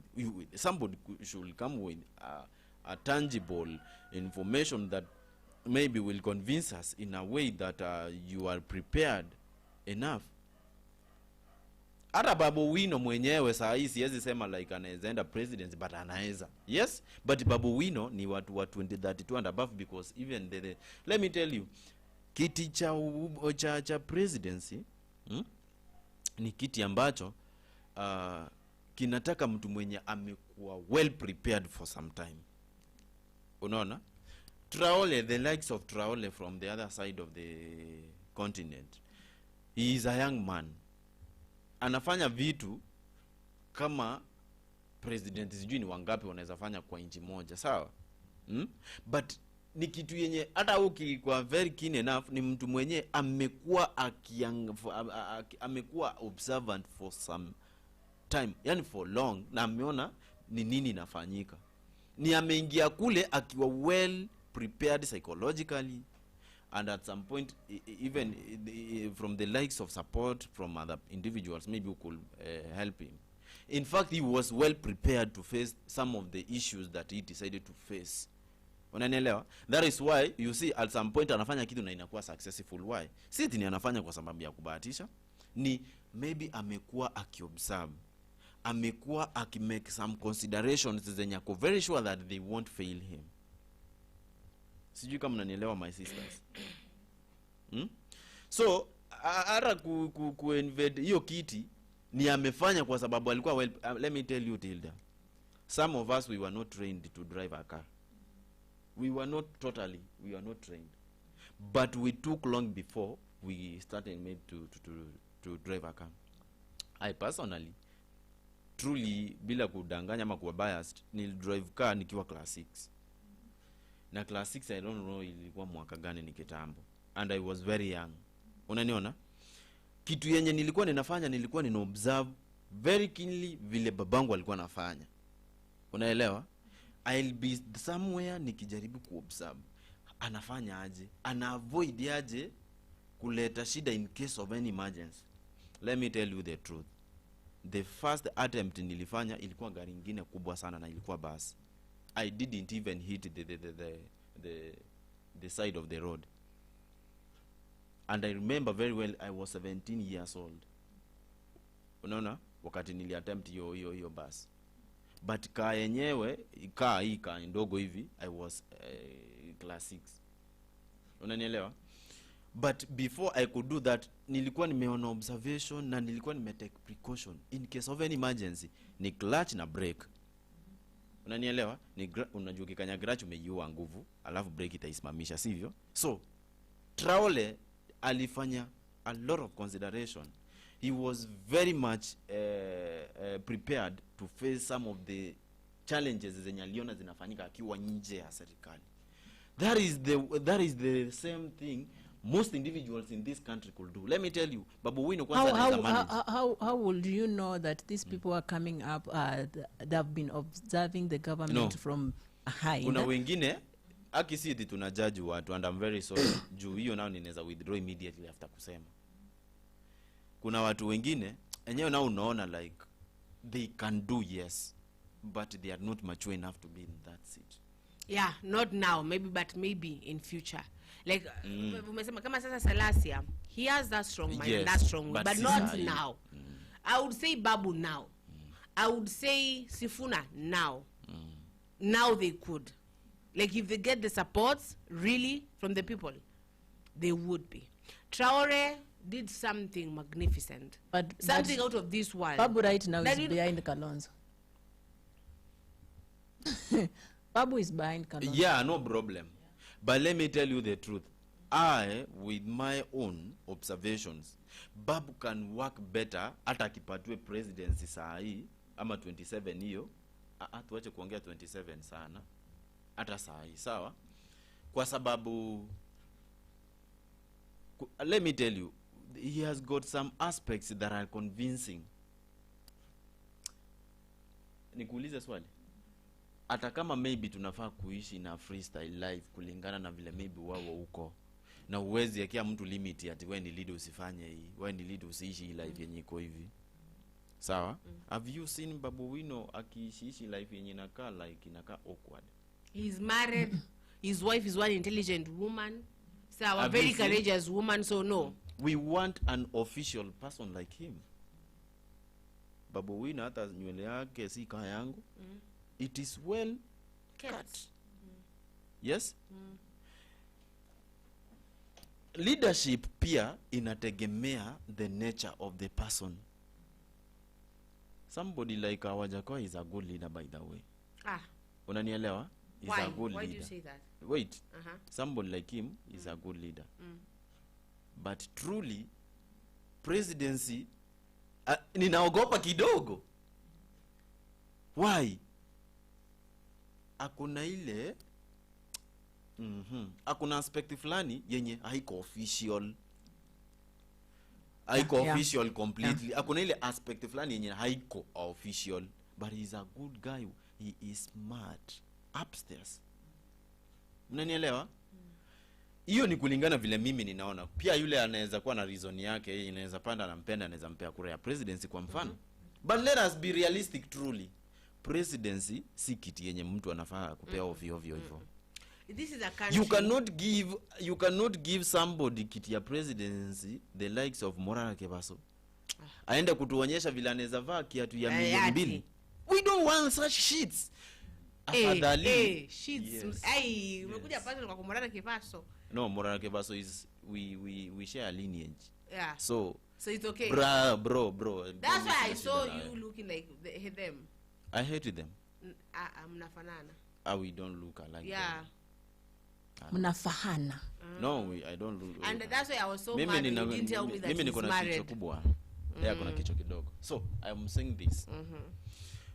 When it comes to any individual to maybe make a recommendation, a suggestion, or a request of being a leader of the country, my sister, huyo kwanza mtu anafaa aogope kusimama eti anataka kuulizia presidency, because the presidency ni anaongoza millions of brains zenye ziko smarter even than him. Yeah. Let me tell you why I say Sifuna. So, we didn't, in fact, we did admit that. Sifuna. Tell me the full name of Sifuna. Yes? Jinake full name. Edwin Sifuna. I do respect Mr. Edwin Sifuna so much. I don't know why, but that moment that I saw his speech, akiwa uko Mandera, I was in awe. I fell in love with his brain. Sawa, with the way, yani, aliongea shida ya huyu mtu and vizuri. Sawa. Why are you laughing? Oh, I for Edwin Sifuna, I'm like, he's an intelligent man. He is wise. He is not arrogant. In fact, that is one thing with Kenyan politicians. Arrogance ndo iko hapa than kazi. Like unapata arrogance na kiburi iko huko, lakini kazi iko, hata kazi unaitafuta unachimba kwanza ndo ipate. Now Sifuna is not arrogant. You'll never see him arrogant. Sawa. Yes, he has a pride and ego, but pride yake na ego ni ya mwananchi. The way he's representing mwananchi, the way he's willing to risk his career, his life, to say, Sifuna, I would be behind Sifuna, like, right now. Even nikiamsha saa 9 usiku niulizwe who, I'll be like Edwin Sifuna. Someone tell this person that he has a corneo potential. Like he could come from senator to the president of Kenya. I don't know, maybe Baba is under Baba and maybe Baba will be like tulia kwanza, kuna line ambayo inaenda and what. But let me tell you, Mr. Sifuna, so much respect for you. So much love and like, please. The way he stands kwenye Senate and he argues, and I like ayeki matusi, and I like ajifichi eti kwa maneno eti si unajua sinajua no. Directly. That's why he doesn't use political language. Yeah, because he's straight to the point. Yes. With the clear language. Yes. Wewe Tilda, si wewe ndio umeshikilia hiyo tablet. Thank you. Sasa hiyo tablet inafanya nini kwa mkono? Thank you. Si aje? Wewe Tilda. Sasa unajua kuna ile kitabu yenye kuna ile kitabu ya modern book you have yenye natumia electric. Iko wapi? Unaona iko wapi? Unaona hizo vitabu na zile vitu zingine ziko wapi? What is that? We are tired. Yeah. We are tired of kufishishwa huko. Yeah. Mimi Sifuna na mimi Sifuna na feel pesa ambayo inaloketiwa hapa so vizuri.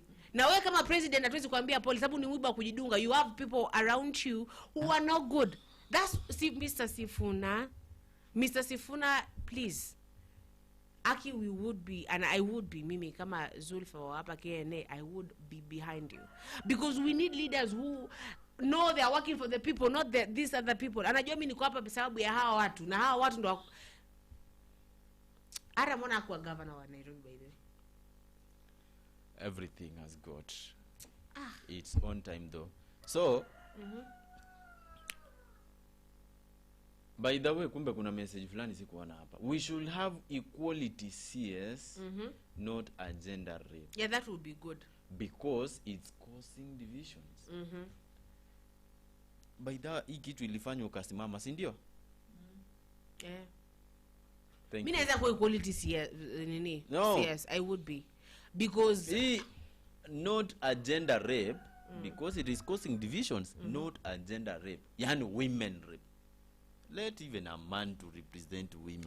We tumesema aje? Amesema hataki gender. Not him or her. They represent the genders, both the genders. So that one could be a man or a woman because they represent both genders. You get in one person. Tunakuanga na MP, tunakuanga na MCA. Sasa tena wakituongezea hiyo ingine ni ujinga hiyo. Iwezi kuwa mzuri. Hiyo itakuwa ya kuharibu tu mambo. Kwanza ni vizuri hakuna. Kwa sababu hata hii ya wanawake sioni kama inasaidia. Na watoto wanapigwa tear gas, hakuna mwenye amesimama hadi wale. I was trying to say this. Hiyo issue ya nani? Anaitwa nani yule MP? Salasya. Salasya is a very destined man. But bro, please marry huko, wewe ni mtu mzuri, mkaa mimi nakuheshimu sana. Whereby at some point I like your comedy and the way you do TikToks. But history ya presidency I Wale, wish you you've could just been shape up. sarcastic right now. Hmm? Amekuwa tu sarcastic. Amesema I like the way and the way you do TikToks. Kwani You've seen? ananga account ya TikTok? Wewe endelea tu. Si Salasya is the same person mwenye alikuwa anafanya ana TikTok tukiwa parliament. Nimejua utaleta hiyo point moja ya parliament. Aha. Was he not the same But person? alisema vizuri hiyo vitu za TikTok za social media hiyo ni yake akishamaliza kazi yake. Sawa? Ndio maana unaonanga yeye ingiliwangi na nini? Cause wanajua akiwa TikTok kazi yake amaliza. Akiwa anapiga sherehe kazi yake amaliza Sema, ama kwa sawa. Si anakuwa na account. Mambo ya TikTok na nini zake, those ones you put them aside because hata hizo No. ameulizwa na watu. No. Why? Na mambo aside kwa sababu they are inafaa- part of his they are part of him. It's Sasa let him, me ask lakini you. Ninaweza nikakwambia eti nikifika studio hapa nione kama Felix lakini huko nje mimi ni Mimi mwizi. kwenye nakuwa so long as niko serious na kazi yangu. kwenda. the moment I step out of this studio niko pale nje, sawa? This is not Zulfa wa KNA, this is Zulfa wa Al-Karim, sawa? My friend, yeah. the moment you can misbehave outside there or do anything that is contrary according to the platform here, my friend, Zulfa is Zulfa. Whatever you need to do, you need to remember that you are a public figure by now, for example. You cannot just do some Yeye funny things and akumbukangi. expect like people to give you respect. Akumbukangi. Nani alikuambia like they are going to interpret you in two dimensions? They are going to interpret you as a good person when you are somewhere, and when they are going to interpret you as a bad person when you are somewhere. It is time. Kuna vitu zingine you guys mnaka support as yes. Yes, because Jaden alikuwa fit. Kuna vitu mna support hata nyinyi mnaona like they are not even making. So basically we have like nakupea 1 minute tumalize show. Ambia watu kitu. People. Ini kama time injakuwa ya kuwekea. You go watch video for Salasya, ameweka hapo manifesto It was yake. really passionate, we couldn't go. Imagine. Yeah. Baka yani imechukua the entire candidates who are coming up, and that is so good that we get into everything that it concerns the politics. And here we are, the Kenya News Alert, giving you this. There is somebody seated at home or somewhere listening to us, and akiuliza sasa nitajua Kenya inaenda aje, ama kitu inafanya aje, ama nitafanya nini. Kenya News, we are here to give you mshene. Na ben tumekupea mshene. Ulikuwa umejua Peter Salasya ako na manifesto anataka kuwa president? No. Matiang'i ulikuwa umejua amekosana? No. But thank you for being with us, for joining us. We love you. We appreciate having you. You're the ones who make us to come here every day in the morning. Thank you very much. See you another time. We are back. My name is Tilda, and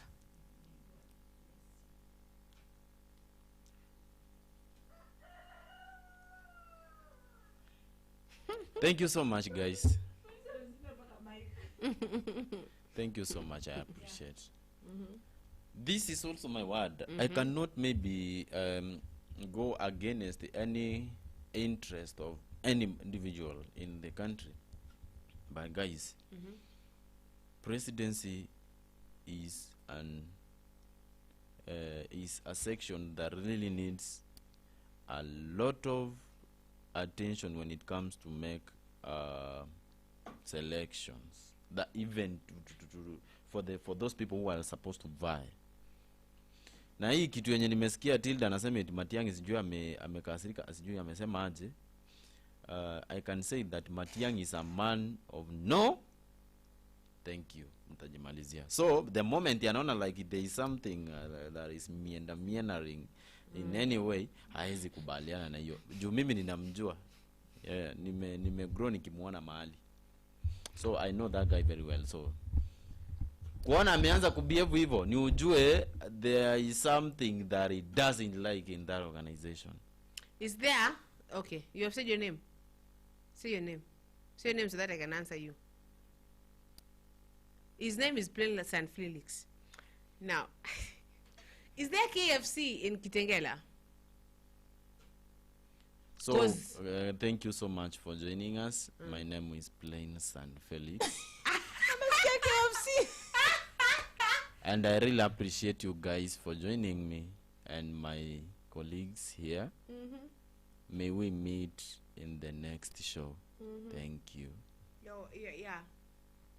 So, Gypsy, my darling Gypsy, thank you so much. Gypsy, be very careful, because I don't want you to lose. To lose what? I don't like the way. I don't like the way Gypsy, somebody is trying to. You trying to, I'm trying to seduce them. I'm not seducing Gypsy. To patronize you, Eh. because I don't want to lose you. Wow. I don't want to lose you. So please, I really want to see you every day.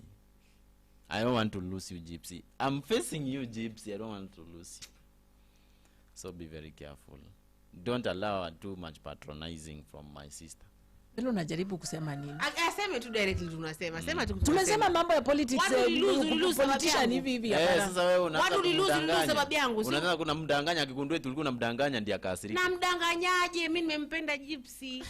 Sasa nini mdanganyaje? Mimi nimekupenda, I swear. Gypsy, I don't want to lose you. Wow. Yeah, so Gypsy, I don't want to lose you. He's trying to blame me. He blames me for some people.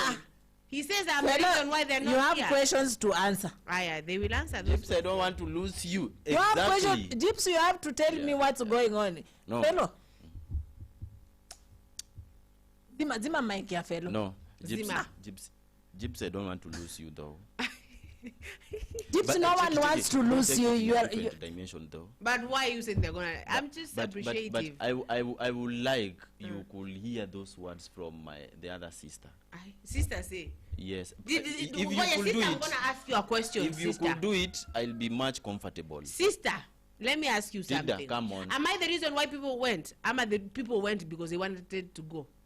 No, I don't know. Even had they, even her, maybe they went without her knowledge. Even she doesn't know. You know.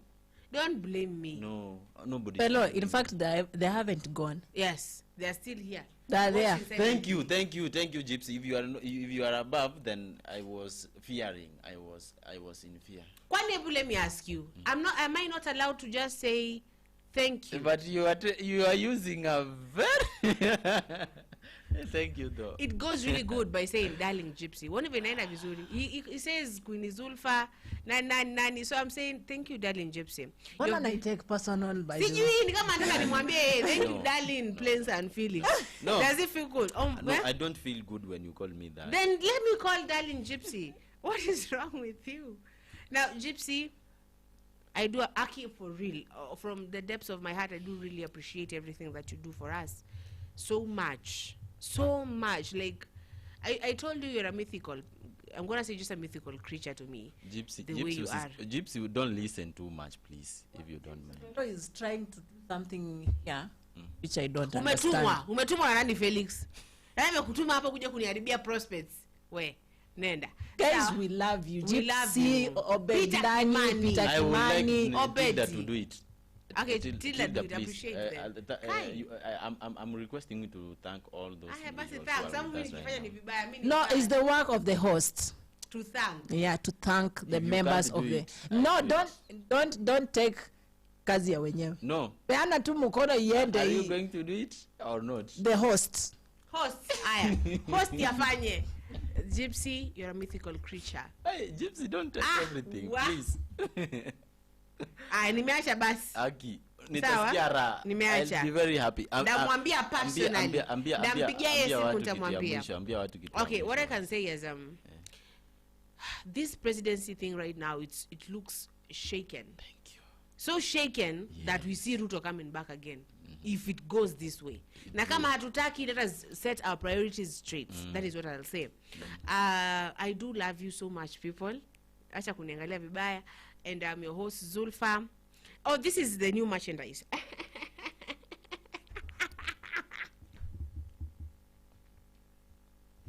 The tags. We still have the tags. But you see, if it's Kenya News Alerts, there's no need to wear the tag, yeah? Sindio? But we do have the tags, the water bottles. When you come to the studio, you're gonna get all these things, yeah? And kwa majina, naitwa Zulfa. ama Zulifa, tupatane humu saa 6. We shall be in other platforms actually, doing things like on Facebook right now. Kenya News Alert is in Facebook, yeah, so you can see it on Facebook or see it here. There are other platforms like Channel 7, IW something. You can go to those and see what you're doing there. Because yeah, thank you so much. We love you. Bye bye.